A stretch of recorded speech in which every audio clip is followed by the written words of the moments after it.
రాగినేడు శ్రీ రేణుక ఎల్లమ్మ తల్లి బోనాల మహోత్సవంలో పాల్గొని ప్రత్యేక పూజలు నిర్వహించిన ఎమ్మెల్యే చింతకుంట విజయరామనారావు. పెద్దపల్లి వ్యవసాయ మార్కెట్ యార్డులో ప్రారంభించనున్న మహిళా పోలీస్ స్టేషన్ ను పరిశీలించిన రామగుండం పోలీస్ కమిషనర్ అంబర్ కిషోర్ జా. వైభవంగా లక్ష్మీ నరసింహస్వామి రథోత్సవం జాతర స్వామివార్లను దర్శించుకున్న ఎమ్మెల్యేలు లక్ష్మణ్ కుమార్, విజయరామనారావు. ప్రభుత్వ పాఠశాలలను బలోపేతం చేసి విద్యార్థులకు క్వాలిటీ ఎడ్యుకేషన్ అందించడానికి ఉపాధ్యాయులందరికీ స్పెషల్ ట్రైనింగ్ పెద్దపల్లి జిల్లా విద్యాశాఖ అధికారిని డి మాధవి.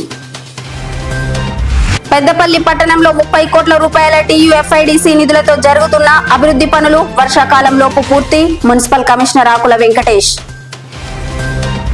రాగినేడు గ్రామంలో అంగరంగ వైభవంగా రేణుక ఎల్లమ్మ తల్లి బోనాల మహోత్సవం.